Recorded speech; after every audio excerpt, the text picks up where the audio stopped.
further. In the city, the FTSE 100 has closed up 5 points at 75.48. The pound buys $1.25 and €1.16. LBC weather. Rain moving across northern and western areas tonight with a low of -2. Rain reaching the south and east of the country tomorrow, a high of 12. From Global's newsroom for LBC, I'm Charlotte Morgan. This is LBC from Global, leading Britain's conversation. Cross Question with Iain Dale. Hello, a very good evening and welcome to Wednesday's Cross Question. This is the last Cross Question before Christmas. We'll be back, though, on January the 2nd. So I suppose it must mean that we all get into the Christmas mood and we don't have any rows on the panel tonight, or maybe not. We have with us Heidi Alexander, Labour candidate for the next general election in the constituency of Swindon South, former Shadow Health Secretary under Ed Miliband and Deputy London Mayor for Transport. Mary Bousted is a voice that you will have often heard on LBC, former General Secretary of the National Education Union. Andy Silvester, you hear his voice every day. He's editor of City AM. And Ali Miraj, it seems as though you hear his voice like at least 10 times a week. LBC presenter and former Conservative policy advisor. Lots to talk about tonight. 0345 6060 973 if you'd like to phone in. You can text your question to 84850. And of course, you can say, Alexa, send a comment to LBC and watch us on Global Player. Call 0345 6060 973. Tweet at LBC. Text 84850. Cross Question with Iain Dale. This is LBC. Let's go to our first caller. It's David in Enfield. Hi, David. Good evening, panel. I spoke to Mayor Khan recently on LBC Speak to Sadiq. We were discussing London's growing homeless problem. There's 150,000 people currently living in temporary accommodation just in London, and he described it as the biggest crisis facing the city. How would the panel fix the national housing crisis? Now, the charity Shelter has warned today that 140,000 children across England will be homeless this Christmas. Keir Starmer referenced this research during PMQs today, and Rishi Sunak pointed out that Labour voted against measures to relax rules on nutrient neutrality, which he says would permit 100,000 new homes to be built. Now, we did an hour on homelessness and rough sleeping last night, which I have to say was a really inspiring hour, which I'm not sure I was expecting it to be, but it was a great listen. You can go back and listen to it on Global Player if you like. Ali Miraj, let's come to you first on this. Obviously, housing in general has become a real political hot potato, but I do wonder whether either party are really paying enough attention to it. What's your answer to David? Well, I think it's one of the biggest challenges of our time that David raises here, both in terms of the general housing or lack of housing problem that we face. We need to build at least 300,000 homes a year. One of the issues there is that people never talk about the impact that immigration also has on that. But when it comes to the homelessness issue in particular, we need to really address the problem of a lack of social housing. Now, I'm a big fan of the fact that Margaret Thatcher brought in the right to buy. I thought it was a very conservative policy. I thought it was a very entrepreneurial one, that people want to own their own home. It's one of the things that we in Britain have ingrained in our cultural DNA, that we are... An Englishman's home is his castle. We believe that you should be able to aspire to that, and you should have a stake in society in a capitalist system. The problem is that we never replenish the social housing stock. That has got to be a fundamental part of it. The second part of it has got to be, yes, more funding from the government. The government has already said it's going to spend $2 billion in the coming years on homelessness. It's announced $694 million earlier this year. That is very, very welcome. And I would like to understand why some of the people, so many people, are still living rough on homelessness on the streets. And by the way, when we talk about homelessness, we're not just talking about rough sleepers. We're also talking about people in temporary accommodation, living on their friends' couches, not having a stable home to live in. And that is something absolutely fundamental to everyone's right to exist, that you shouldn't be worrying about a roof over your head. Can I just thank you for stepping in at the last minute, because it was a very short notice, because the Conservative MP that we had on decided that going to a reception with the Prime Minister at number 10 was more important than appearing on this programme. I mean, what can Rishi Sunak offer him that I can't? Oh, I've got it, a job. Well, that's true, or a bacon sandwich. But can I just say, when the call came, I just thought Christmas had come early. So thank you very much indeed. Oh, such a creep. Mary Bousted. Well, I remarkably agree with very much what you said. I mean, I think there was a report last week about a school in London, an academy, where 95% of the pupils at that school do not have a fixed home, don't have a permanent home. 95%? 95%. I think it's 97%, actually. How can that even be? Well, they're living in temporary accommodation. It's quite widely reported. I'm afraid that... You can ask how it can be, but it's there. The lack of...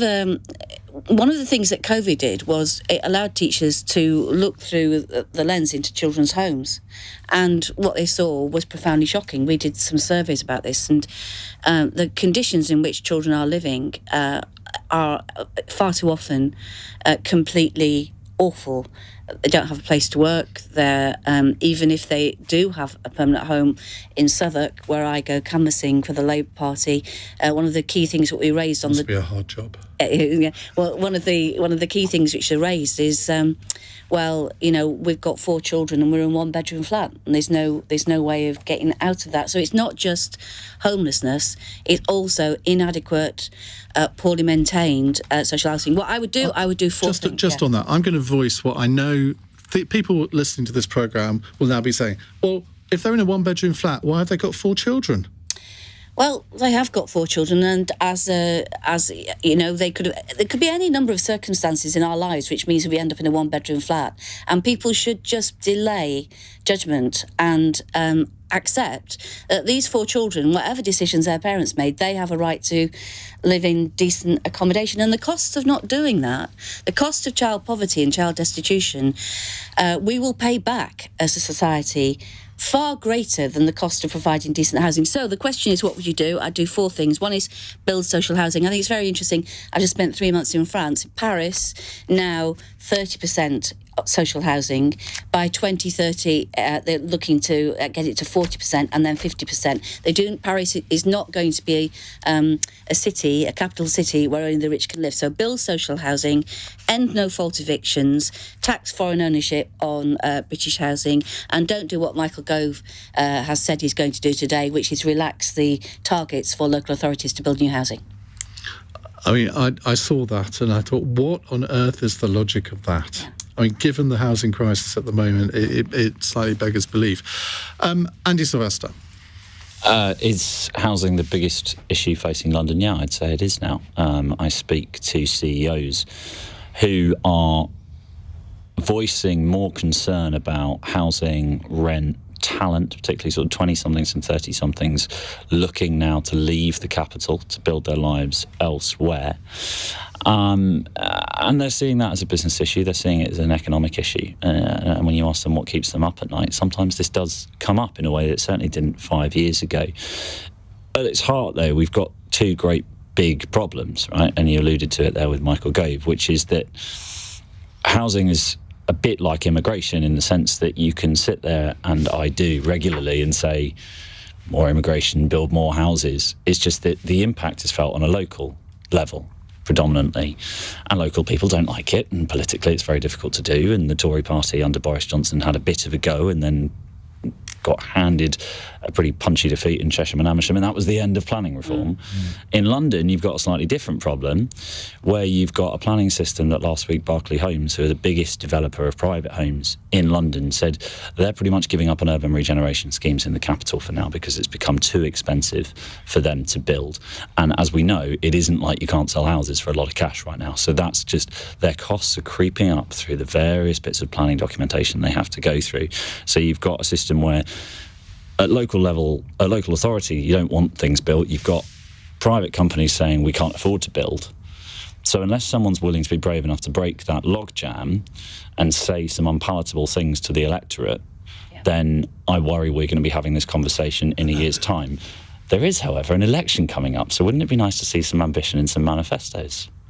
Well, I'm not holding my breath, but Heidi Alexander, I mean, Andy was looking at this primarily from a London point of view. You seek to represent Swindon. I mean, I suspect a lot of the issues are very similar, but are there differences as well? Well, I think Swindon is actually a town that has expanded. You are from there originally? I'm from Swindon originally, yeah, and it's a town that has expanded rapidly in the last 2 decades. You drive around Swindon and you'll see housing estates springing up everywhere. The real issue in a place like Swindon is the lack of infrastructure to support that housing.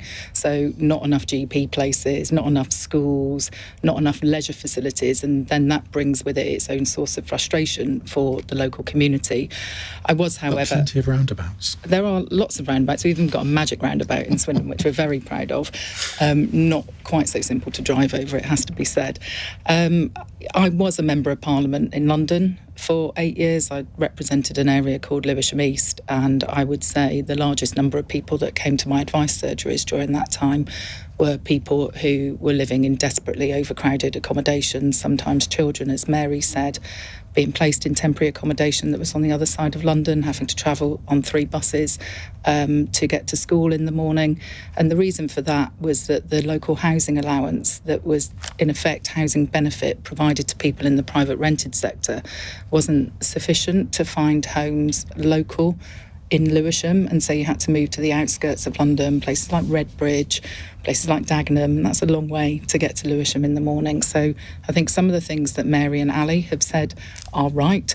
We do have to build more social housing to rent at genuinely affordable levels from councils and housing associations. The scheme by which the private sector has cross-subsidised the delivery of that housing through things like Section 106 agreements has failed to produce enough housing.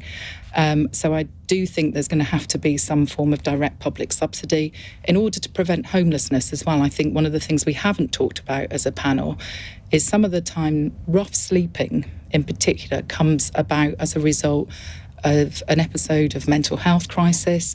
You need early intervention. You need the NHS mental health support to be functioning as well, to provide some wraparound support for some very vulnerable people who do end up sleeping rough on our streets.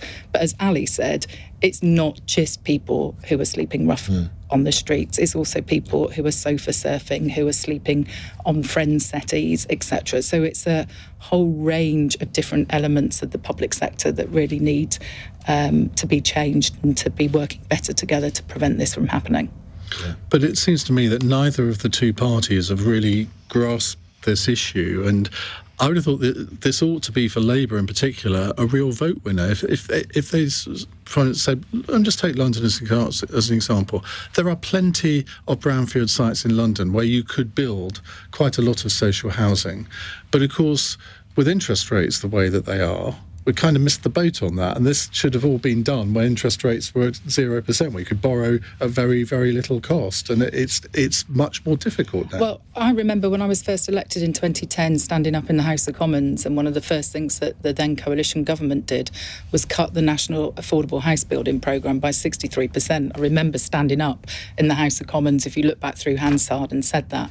It was so short-sighted, because we should have been building the social rented homes that the capital needed at that point. Let's not forget, we spend billions as a country in housing benefit that goes straight to private landlords. We need to shift the subsidy that is going into private landlords, into bricks and mortar, so that housing benefit then is recycled within housing associations and councils. And I think, over the last decade, we've seen rising levels of homelessness, and after 13 years, 14 years nearly of this government, the problem's not getting any better, it's getting a lot worse. Well, not according to the Prime Minister at PMQs today. He said that the number of homeless people is coming down. Well, I don't. Which I must admit was a surprise to me. I'm not really sure what planet he's living on, to be honest. Ali, do you think that this is something that really could damage the Conservatives at the next election if they don't come up with a coherent strategy which doesn't include sort of reducing targets for local authorities? Well, I think there are many things that can damage the Conservatives, quite frankly, Ian. It's turned into a pantomime party, and we haven't even reached Christmas yet. Look, on a serious issue here, I think that the reason why we're in the mess we're in on homelessness is because housing in general has not been treated as a public health issue. You go back to Harold Macmillan, the last time in this country that we were building over 300,000 homes, because it was a priority from the government at the time that this was going to be a national area of focus. And this is what was going to be achieved. And Macmillan at the time, when he took that job, thought, hang on, why am I being moved to housing minister? I mean, this isn't exactly where I want to be. And he was told at the time by the Prime Minister, you get this right and people will thank you forever. And this is part of the problem. We've got people living in insecure accommodation, not knowing from day to day if they've got a roof over their head. This is not a way to build a capitalist society. I'm a capitalist. I'm an unrepentant capitalist, but the system simply isn't working. A capitalist society presupposes that you have some capital in it, right?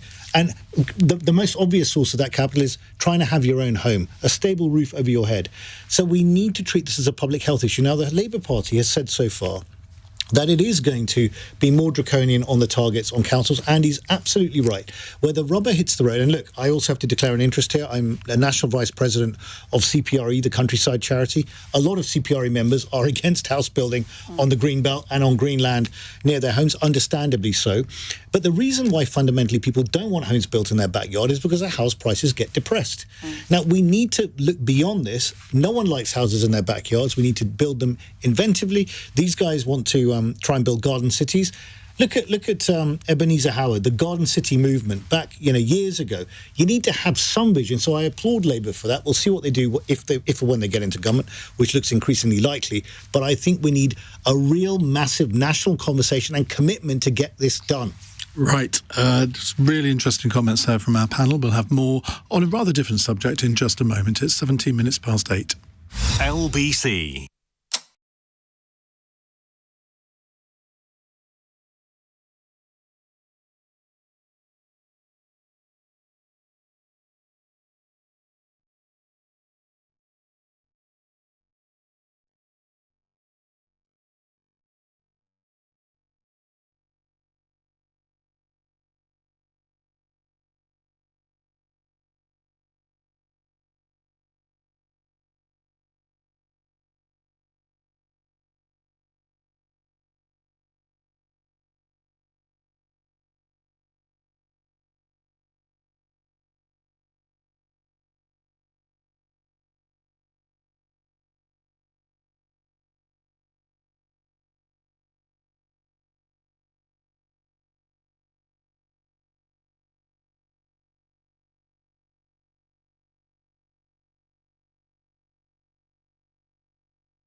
Leading Britain's conversation. Cross Question with Iain Dale. Alexa, send a comment to LBC.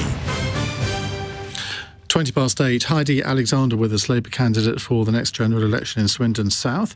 Mary Bousted is a trade unionist, former General Secretary of the National Education Union. Andy Silvester, editor of City AM, and LBC presenter Ali Miraj. Let's go to Sean in Earls Court. Sean, what would you like to ask? Oh, hello. Good evening. What I'd like to ask is that as we are going through two festivals, the Jewish for Hanukkah and Christmas for the Christians, do the panel think that there should be a peace pause, or a ceasefire over this period? You mean in Israel-Gaza, I'm assuming. Well, Hanukkah began last Thursday and concludes this Friday. There are now 12 days until Christmas, can you believe? Heidi, let's start with you. Well, I think everyone wants the violence to stop, don't we? We want the hostages to be released. We want, Israel to be ensuring that humanitarian aid can get in, because the plight of the Palestinians at the moment is horrific, and I think anyone watching it unfold on their television screens would want to see a, call it what you want, cessation of hostilities, a truce, a long humanitarian pause.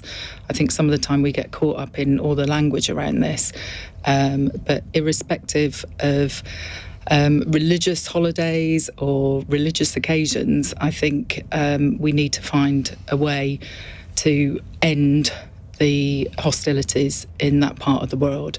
But in order to do that, I think we need to be clear that the hostages are going to have to be released. And so this is on both sides, isn't it? And, I think the thing that's most sad about everything that has happened in the last few months is that peace and a lasting settlement seem further away than they ever have done in that region. But yes, of course, I would want to see the violence to stop. Should we not recognise, though, that there is no short-term solution to this, and that any ceasefire is effectively handing Hamas not just a propaganda victory, but a real victory, because it would give them time to rearm, it would give them time to carry out further atrocities like the 7th of October. That's not me suggesting they might do that, that's them suggesting that they would do that. So it may make the world feel good about itself to continually call for a ceasefire, but it's not going to happen when neither side want it, is it? Well, we did see a pause in the fighting for a period of time, didn't we, recently, and that did allow a very small amount of aid in. I do think we need to be realistic about the steps that can be taken to actually get to a lasting peace, and I'm not suggesting for 1 minute that this is straightforward or simple. This conflict in one form or another has raged for decades, hasn't it? I don't think anyone wants to see Gaza being used as a base for terrorism in the future, but it's going to take a very, very challenging, difficult political process to get there, because at the end of the day, the solution is not going to be in bombs and bullets. Andy? Yeah, I mean, it goes without saying, we would all rather the violence came to an end, but, a Christmas truce or a Hanukkah truce, I mean, it happened in the First World War. They still went back to shooting each other the day after, so it made for a good movie, but it didn't change much. Heidi's right, this is a long-term issue. I would disagree slightly that this makes a lasting peace less likely. There will be an awful lot of pain and suffering on both sides whenever this particular flare-up in the conflict comes to an end. It is now apparent that there is no deal to be done with the current Palestinian leadership on either side, and I mean through the PA in the West Bank or through Hamas in Gaza. And that, I think, should at least focus some minds in the international community and start to accept the fact that, a peace deal needs two sides. It needs two to tango. There was a ceasefire. It ended on October the 7th. This is a conflict that has been raging for a long time, but people were not being bombed, people were not being shot on October the 6th. What effect is this war having on the City of London, or indeed the UK economy? Is it very marginal, or do you think it could become quite serious? It always feels a little bit feels a bit cheap almost to discuss the economy on these things, but there is an issue around the margins. There are clearly going to be issues around energy costs. When there is volatility in the world, the price of stuff goes up, so of course it will increase the cost of living. in the pure city of London moment, we were expecting 2024, I think, to be a bit of a bounce back for financial services, for stock market floats, etc. And again, in moments of volatility, those will all be put back in the drawer again and wait. And people will wait for a more calm, I suppose, global outlook. It is difficult, and it is hard to see right now where this ends. But I do think we have to remain optimistic that if we have seen the true colours of Palestinian leadership over the past 2 months, and there are sufficient, and there are loads of people, there are people protesting in Tel Aviv throughout the past year about a two-state solution. There is a massive groundswell of support for a peaceful solution in Israel, even now, after everything that happened on October the 7th. You have to remain hopeful that atrocities do eventually lead to a better solution. Mary? Yes, I do think that there should be a pause, whatever you call it, a cessation of hostilities. I was just looking at the figures today.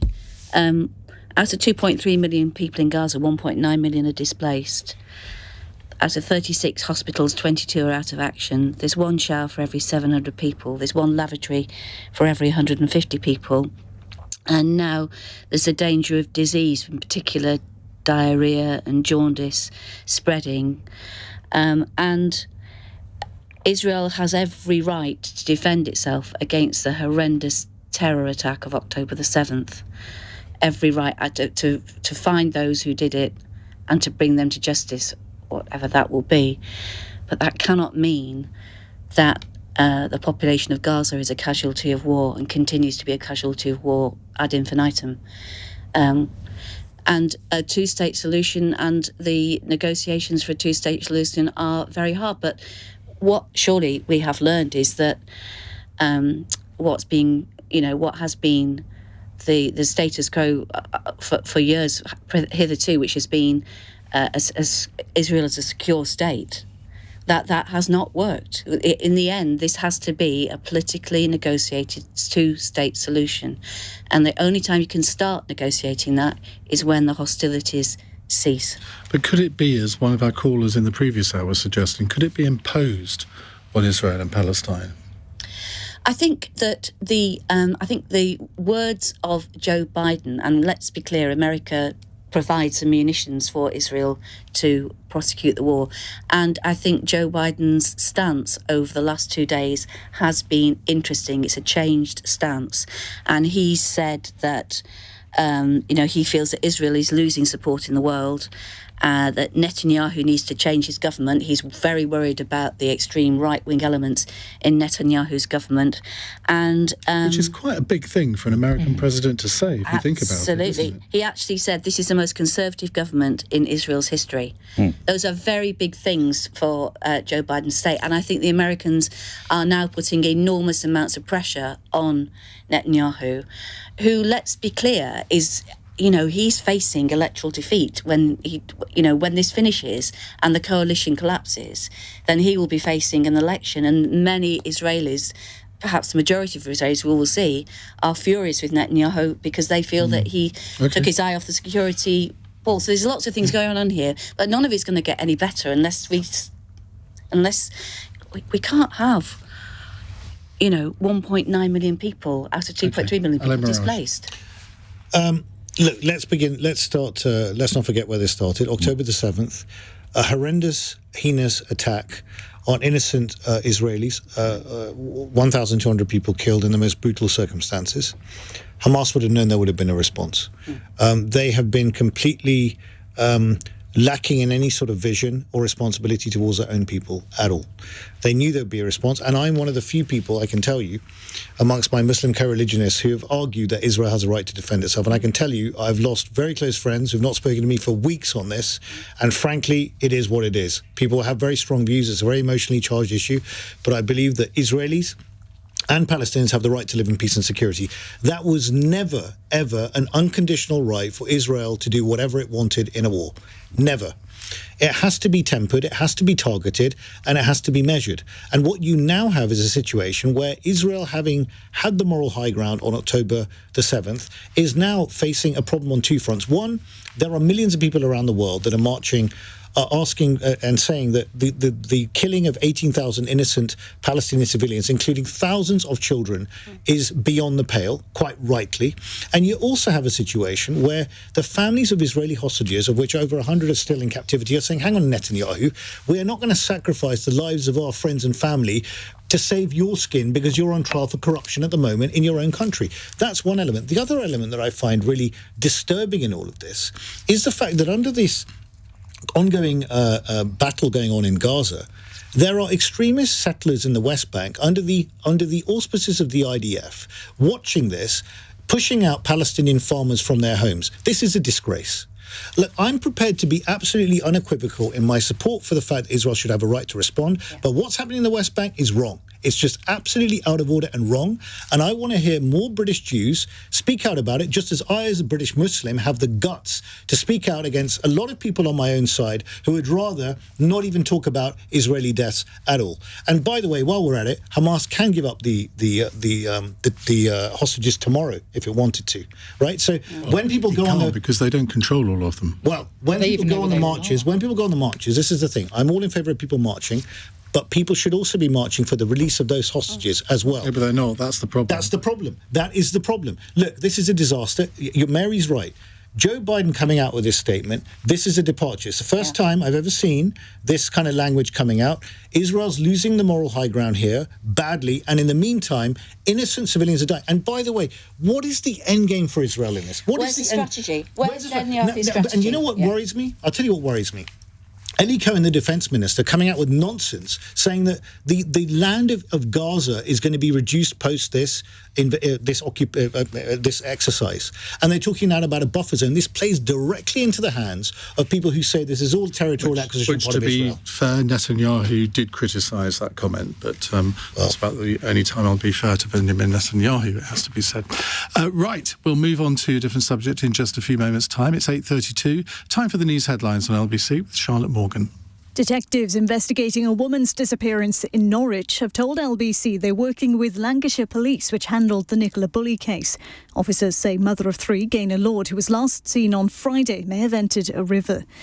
Cabinet ministers have told us people already living in the UK will not need to meet the strict new visa rules for higher salary thresholds.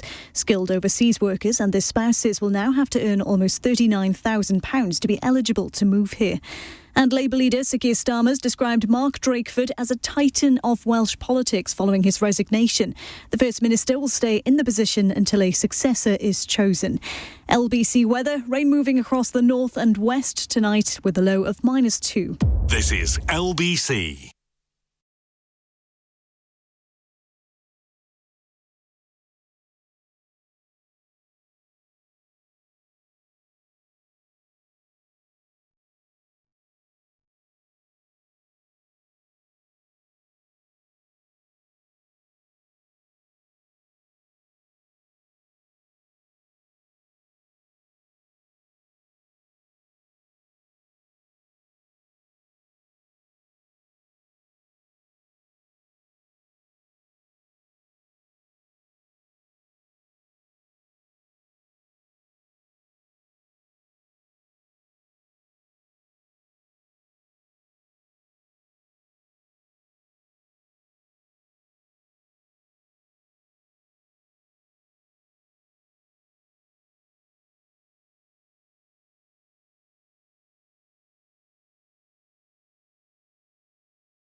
Cross Question with Iain Dale on LBC. Call 0345 6060 973.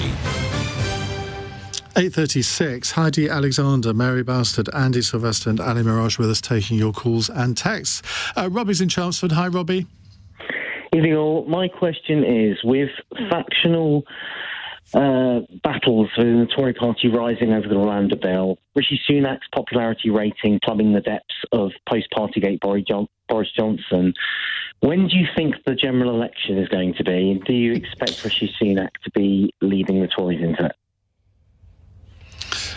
Right. Who should we start with? Heidi. Well, you've got the biggest vested interest here, haven't you? I mean, when you're a candidate and you don't know when the election is going to be, how do you plan a campaign? Because it could be in May, it could be in October, it could even be in January next year. Yeah, it's a really good question, and there's not an easy answer to it, to be honest.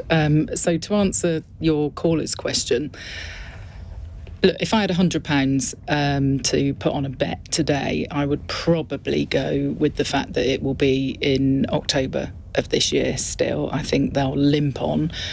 Having said that, I am preparing for an election in May on the same day as the local elections and the London mayoral election. And, you know, I'm going to give away my campaign secrets now. So if Robert Buckland's listening, open your ears.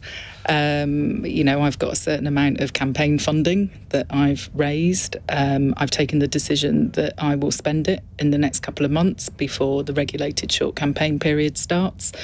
And if the general election doesn't happen in May but happens in October, then I'm simply going to have to raise more money in the summer to keep pumping out leaflets and Facebook advertising.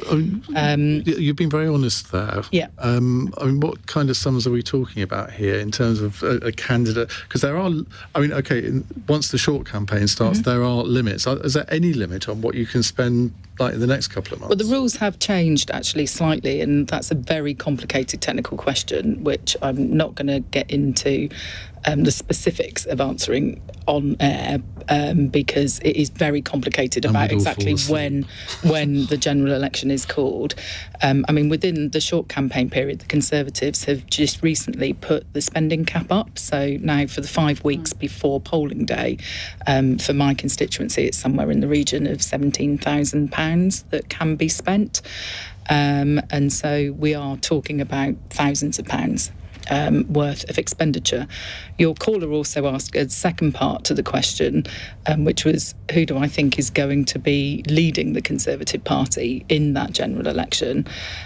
I suspect it will still be Rishi Sunak. I think if the Conservative Party want to put the final nail in the coffin, if that hasn't already happened, they would have another leadership election. People say to me in Swindon things like, you couldn't run a business in the way that they're trying to run the country. You know, if at my work the person at the top kept changing every couple of months, we wouldn't have a hope of running our business in any sort of sensible fashion. And also a leadership election just means that they tear lumps out of each other for 5 weeks. So if they definitely want to lose the next election, you know, a leadership contest is the way to go about doing it.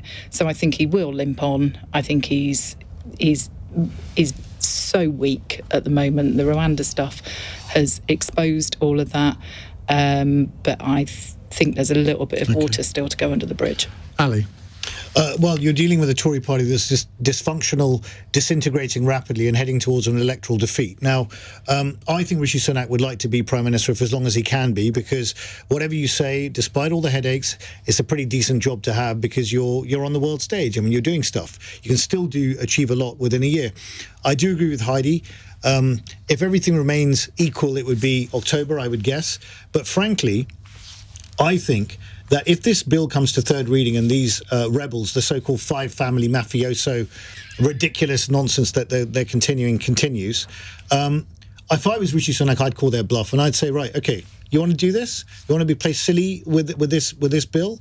Right, you go ahead and try and do this. I'm going to lose the left of my party, the One Nation group, because they have said that this bill goes as far as it can go. You push it on the right any further, this thing's going to go disintegrate. We're going to call an election. And you are going to have 1 year less to prepare for that election, where you're already going to get slaughtered. You're going to get even more wiped out than you are now. These guys are heading for a seismic defeat. Even John Curtis is saying that it could be worse than 97 when the Tories won 165 seats. They could be down at 130. And quite honestly, right, and I speak as a former Tory candidate here, the rabble that this party has descended into, right? Three prime ministers since 2019. We had the summer internship prime minister, Liz Truss. I mean, 49 days. What a joke. I know that internships are important, but come on, there is a joke here, right? What is this? Sunak's trying to do his best. He's dying on this hill, on this Rwanda thing. I don't think it should have ever got here. I think that it could actually happen earlier. He will have to go to an election, I would say, if they start messing around with this bill. I think that's where it is. And frankly, I find it lamentable that at a time when the country needs strong leadership, people are facing cost of living pressures, all sorts of issues. The Tory party, and Sunak went to, and you'll know this, Ian, he went to the 1922 committee and said, unite or die. You know the last person who said unite or die? 2002, Ian Duncan Smith, didn't end well. You know, one of the reasons I love it when you deputise for me when I'm not here is because I think you are the nearest thing to me that there is on LBC. So I agree with every single thing you said there, which I shouldn't probably say, but there we are. Mary. So, two questions. When will there be a next election, and will Rishi Sunak lead them into it? So, to answer both directly, I think Rishi Sunak will lead them into the next election, because even the nut jobs who are currently in the 5 families in the Tory Is that party. an acceptable word? Isn't it? I'm not sure it is. All right, anyway. even the people. even them, even they, to get my grammar right, have to realise that they can't have another unelected leader of the Conservative Party. Even they have got to realise that. And when will it happen? Because we're about to get an unelected leader of the Labour Party in Wales. Well, yes, but it's not No, quite be as many, careful, is it? be No. careful. Not quite as many, is it? When will it happen? I think they are zealots. I think that this, the ERG and the NRG and the old Conservatives and the new Conservatives and the Conservative Common Sense group, which is an oxymoron, Conservative Common Judean Sense. Front. Yeah, exactly. I mean, I think that what Rishi Sunak has found it really hard to deal with is that I think he's had a belief that they've got some sort of notion for survival and some common sense, and they clearly don't have. So I think when the bill comes back for a second reading, It's had its second reading. Sorry, it comes back for its third reading. I think already they're saying we shouldn't have compromised, we shouldn't have abstained, we should have voted against. Sunak's not going to budge because the One Nation Tory won't go any further. He's going to mess us around at committee stage, and we should have done it. And I think people who think, particularly this lot, who think they should have done something, then get madder and madder, and they've got Christmas to get completely mad, and then go and vote against. And It's like a big family fallout at Christmas, isn't it? This, oh, it's worse. which we've all experienced in our time, I'm sure. Absolutely. So I think it's perfectly possible that they could be going sooner rather than later. Okay, Andy. I think it'll be the last possible date. Do you? January next year? Yeah, I do. No, 2025. I do. I think there are financial reasons for both parties to want to drag it out and to raise as much cash as possible. I think the Conservative Party believes that the only way it has a semblance of a hope at the ballot box is that the economy turns around. And whilst they're off cosplaying currently as mafiosa families, GDP figures out today suggested the economy shrank in October. One would suggest that rather than the government of the day exhausting all of its political capital on a policy which will have vanishingly small impact and possibly won't actually shift a single person to Rwanda, regardless of what happens in this third reading, rather than doing all of this, they should be getting on with the issues that the country actually wants to deal with. I do, however, think that there are enough people within government. If you look at the top 4 people in government, Rishi Sunak, Jeremy Hunt, David Cameron, James Cleverly, those are bright, intelligent people. And I believe that they think that with time they can turn round something, and I think they also believe that the Labour Party, largely because the Tory Party has been shooting at itself for the last 4 years, hasn't been adequately tested in electoral battle, and that with a year to run at Keir Starmer, mistakes can occur. So I think they'll push it back as long as they can, because if you look at the polls, why would you not? You're just signing your own exit papers. Yeah. Well, as I said yesterday, Conservative turkeys don't vote to get stuffed. Right, let's move on. It's 8:46. LBC. Hey,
Cross Question with Iain Dale on LBC.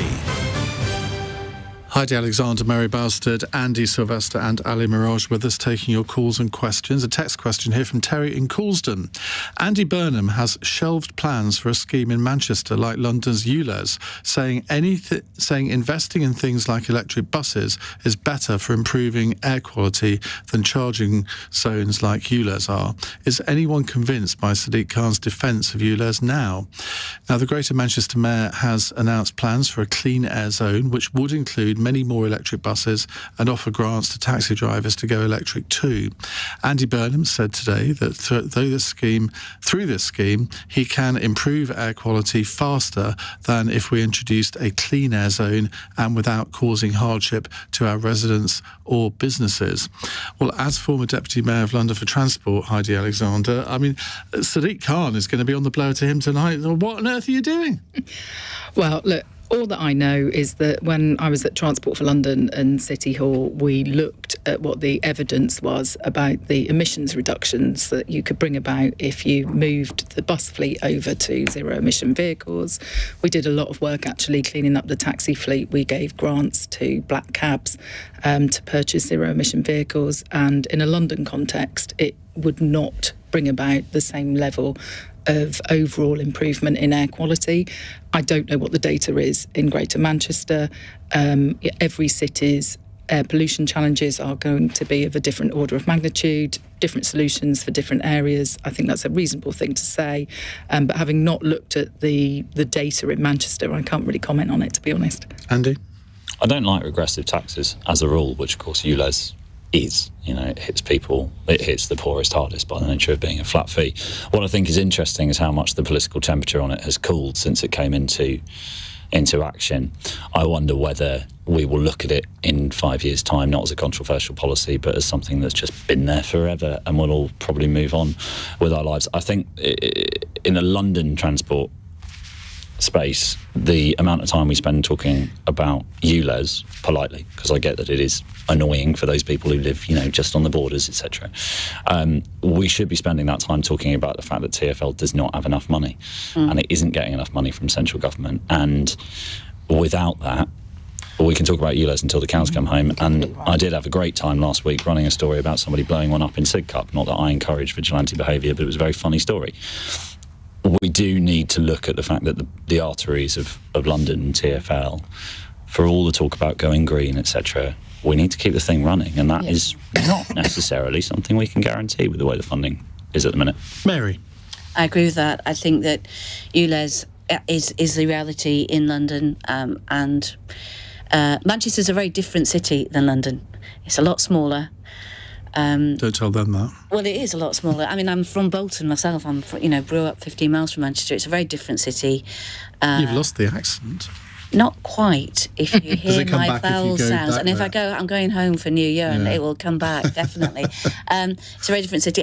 Actually, I've lived in the centre of London now for 10 years, and it is cleaner now. The air is cleaner than it was when I moved in. When I moved in, after about 6 months, I said, my eyes are burning all the time, and I keep getting chest infections. And the doctor said, yeah, you're right, you're in one of the most polluted areas of London, and it's not like that now. It is cleaner. So it has worked, and, Andy Burnham obviously has different pressures and he's doing something different. But I absolutely agree about Transport for London. Mm-hmm. It's noticeable now that the frequency, the reliability of getting around London is less good than it was. I've really noticed that quite a lot.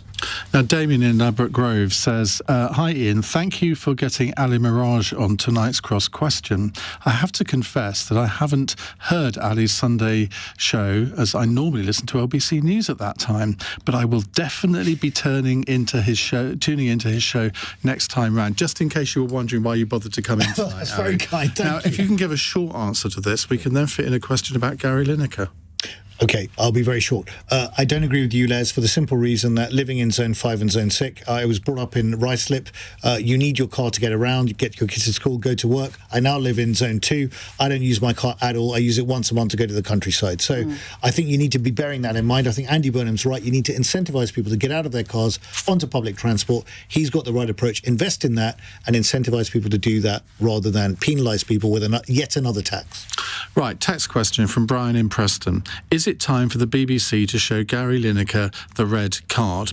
The man, now this is by way of background to this, the man who's bidding to become the next BBC chair, Samir Shah, told MPs today that the Match of the Day host probably did break the BBC's new social media guidelines when mocking both the Defence Secretary Grant Shapps and the Conservative Party Deputy Chairman Lee Anderson over the Rwanda project. Now, I think I saw a tweet from Gary Lineker earlier saying that that the new possible chairman needs to read the guidelines because, in his view, he hasn't breached them. Mary Bousted, could you care less? No, but I don't think he should. What's the question? Should he be... Should he be shown the red card? No. He's a very good sports commentator. He's got a presenter. He's got a huge... Have you heard of him? Gary Lineker. Well, yeah, I mean, I have. I mean, I watch the beginning of Match of the Day and then go to bed. I get there for Gary doing a sort of wry presentation about, the wonders that are going to be in the next hour and say thank you very much and go to bed and miss it all.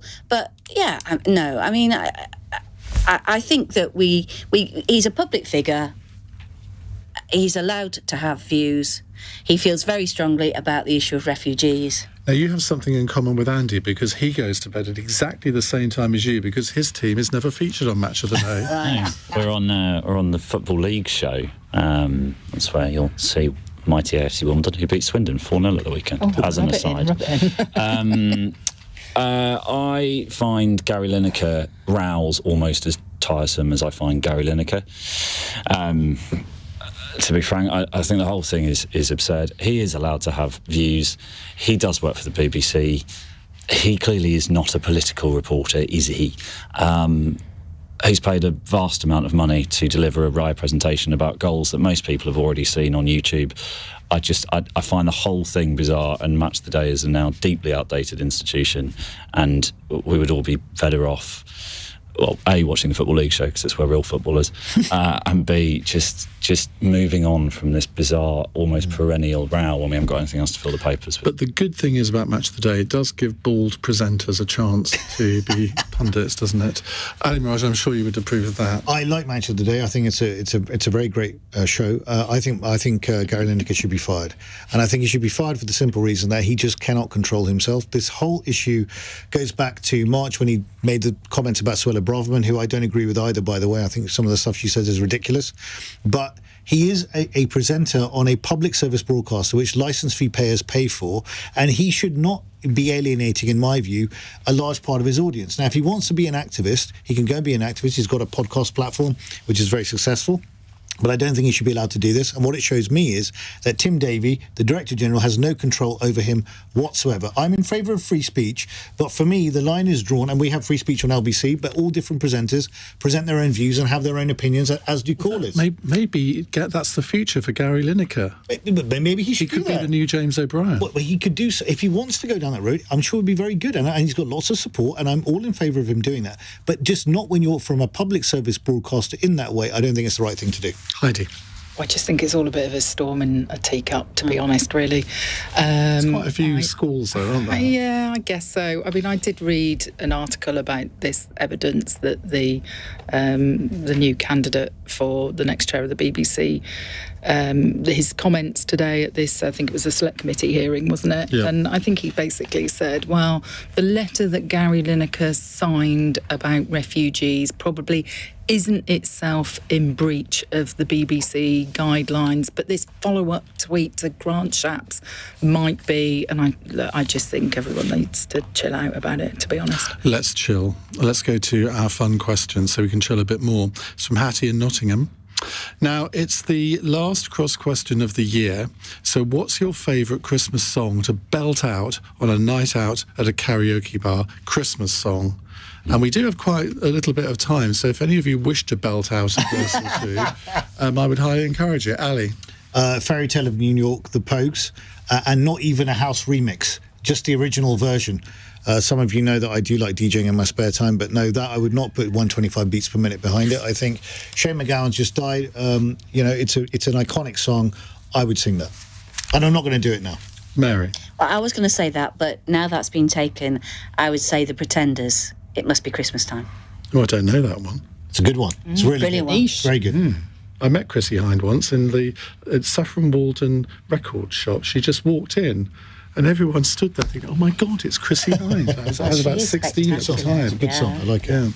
Yeah. Heidi? Last Christmas, I gave you my heart, but the very next day... Okay, enough. Very good. Very good. There is a game where people have to avoid that song. It's called Whamageddon. Yeah. Really? Yeah, and people will be listening to LBC safe in the knowledge that they're not going... Anyway. That is one of my least favourite Wham songs. In fact, your version was better than theirs. Andy? I'm not one for Christmas songs. I do it with you, Iain. I do a duet with Radio Gaga. How about that? I fancy Islands in the Stream, but as long as I can play Kenny That's not Rogers. a Christmas song, is it? No, but I did try that. I did karaoke once at a party conference with Harry Cole doing that song, and it's very, very difficult to sing. Yeah. Try it. Yeah. Harry's it not is known hard, for his pipes. Karaoke. No. Right, thank you very much indeed to all four of you, to Andy, to Heidi, to Mary and to Ali. Right, coming up in the next hour, Ricky Gervais is under fire over some of the jokes he makes in a new stand-up comedy special which will be released on Netflix on Christmas Day. In his latest show, he makes jokes about children with cancer and uses a pretty horrible slur for disabled people which I can't say on the radio. It begins with a letter R. The disability charity Scope says using language like this about disabled people has real-life consequences, while petitions have also appeared on the internet calling on Netflix to cut these jokes from the show before it's released. Ricky Gervais has previously been criticised for making jokes about trans people and even the Nazis. But apart from the racist material of Bernard Manning, should any subject really be off-limits for comedy? Has Ricky Gervais gone too far? On your radio, on Global Player, and Play LBC. leading Britain's conversation. This is LBC. From Global's newsroom at 9 o'clock, Norfolk Constabulary has told LBC it's working with Lancashire Police following the disappearance of a mother in Norwich. CCTV footage has been released of Gaynor Lord, who was last seen in the city on Friday. Officers have found her clothing and jewellery at a riverside park where she may have entered the water. The force says they've reached out to colleagues in light of the similarities to the Nicola Bulley case. 140,000 children